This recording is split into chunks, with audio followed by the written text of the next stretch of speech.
Selamat pagi pemirsa. Berita Padang hadir kembali hari ini bersama saya Adini dan sejumlah informasi telah kami siapkan untuk Anda. Berikut selengkapnya.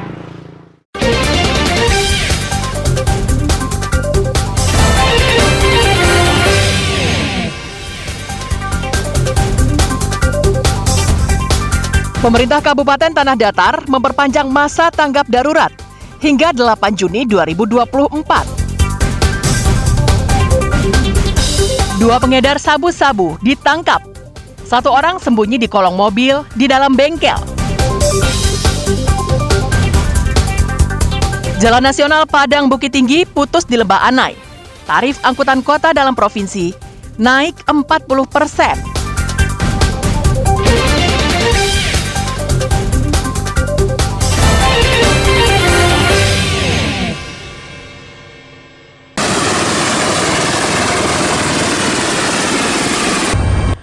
Untuk memastikan keselamatan warganya dari bahaya bencana alam, banjir, dan longsor, serta erupsi Gunung Marapi, Bupati Tanah Datar beserta Basarnas dan unsur Muspida lainnya melakukan pemantauan udara menggunakan helikopter.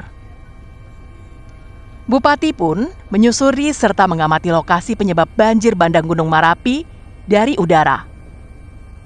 Dari pemantauan udara itu, jelas terlihat aliran sungai banyak yang mengalami pelebaran, serta bekas longsoran di dinding-dinding bukit yang mengarah ke sungai-sungai yang melewati perkampungan penduduk. Hasil pantauan udara, serta data dan analisa BPBD, BMKG, Pusat Vulkanologi Mitigasi Bencana Geologi, dan Basarnas, Pemerintahan Kabupaten Tanah Datar akhirnya memperpanjang masa tanggap darurat hingga 14 hari ke depan. Sejatinya, masa tanggap darurat pertama berakhir tanggal 25 Mei. Kami mengadakan rapat dengan Forkopimda dan juga kajian dari BPBD dan juga dihadiri oleh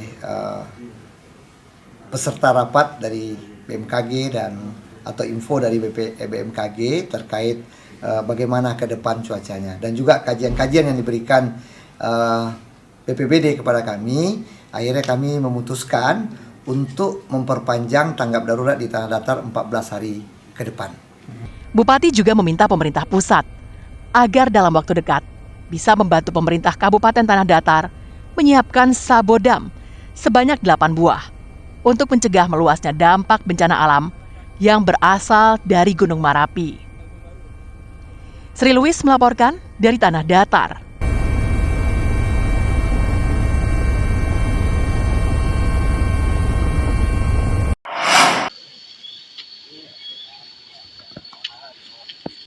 Memasuki hari ke-15 pencarian, Sabtu pagi pekan lalu, Tim SAR gabungan melanjutkan pencarian 10 korban banjir bandang dan lahar dingin Gunung Marapi di Tanah Datar.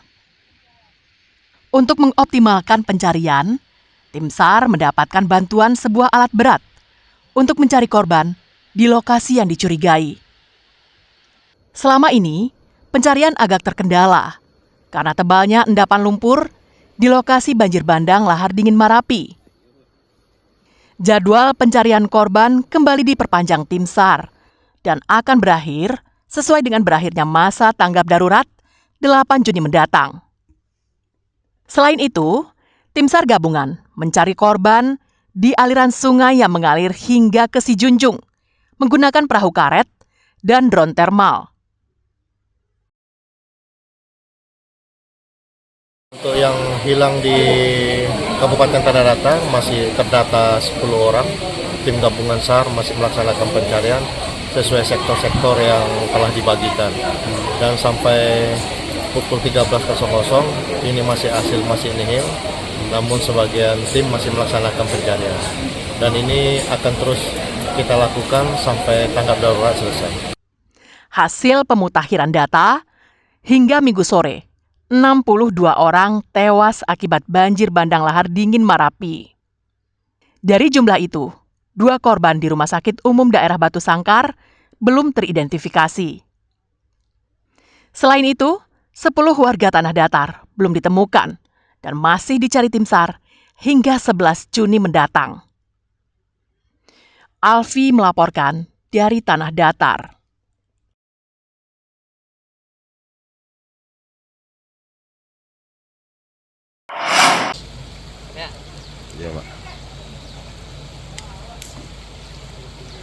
Tak ada rotan, akar pun jadi.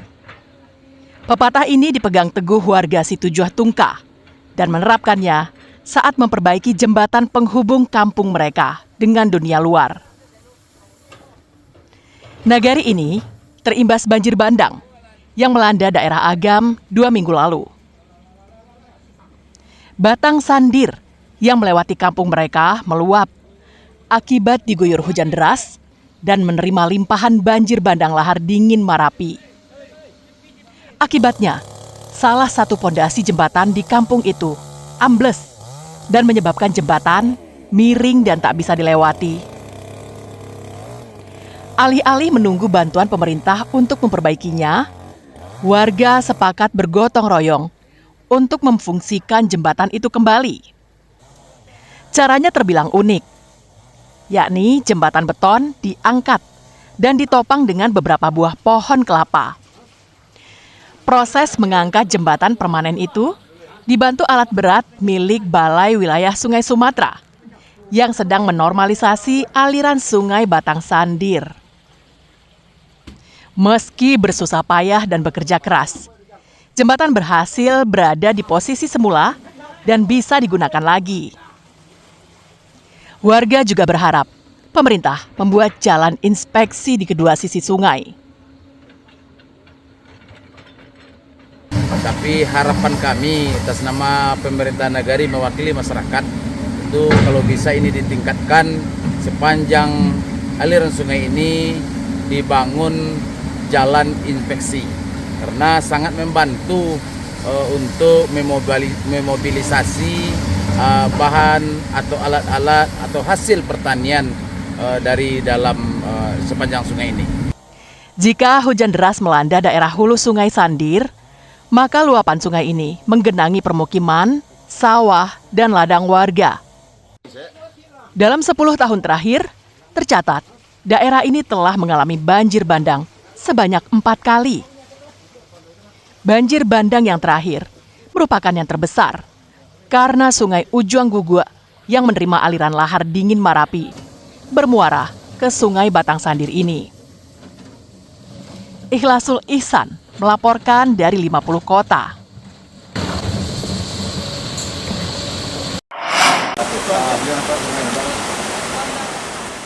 Selain daerah Situjuh Tungkah di 50 kota, banjir bandang juga merusak irigasi dan mengancam ratusan hektar sawah di Kecamatan 2x11 Kayu Tanam, Padang Pariaman. Meski jauh dari Gunung Marapi, daerah Kayu Tanam di Padang Pariaman juga terdampak banjir bandang yang menyebabkan Sungai Batang Anai meluap. Seperti diketahui, aliran Sungai Batang Anai melintasi daerah Kayu Tanam hingga ke perbatasan dengan daerah Sicincin. Saat banjir bandang itu, ketinggian air Sungai Batang Anai naik hingga 2 meter. Akibatnya, 2 jembatan, 2 irigasi, 2 pintu air, dan 2 rumah warga rusak. Saat peristiwa itu terjadi, pemilik rumah sedang berada di tempat lain, sehingga selamat dari amukan aliran Sungai Batang Anai. Sedangkan rumahnya ambruk dan menyisakan ruangan tamu saja. Hari Minggu kemarin udah masuk semua ke Batang Anai rumahnya. Itu kenapa, Bu? Itu kita kan nggak di sini lagi. Datang kita kemarin ya kaget ya. Menurut camat setempat, akibat banjir bandang itu, ratusan hektar sawah terancam puso karena irigasi yang mengairinya rusak. Jadi irigasi 2, laporan sementara 2 per hari ini, 2 Kepalo Banda, 2 rumah lanjutan yang rumah sudah ditinggalkan di sini 1 dan rumah yang dihuni yang di Balair 1. Jadi ada 2 rumah. Kalau dampak irigasi ini apa? Irigasinya kalau diakumulasikan tadi lebih kurang 200 150 hektar kira-kira untuk persawahan. Warga berharap pemerintah segera memperbaiki irigasi, pintu air, dan jembatan yang rusak, agar warga kembali bisa beraktivitas dengan normal. Namun, berpedoman pada kondisi yang ada, harapan warga itu sepertinya sulit dilaksanakan pemerintah dengan segera. Pasalnya, masa tanggap darurat diperpanjang, dan pemerintah Kabupaten Padang Pariaman harus mengusulkan anggaran perbaikan ke pemerintah pusat. Eki Rafki melaporkan dari Padang Pariaman.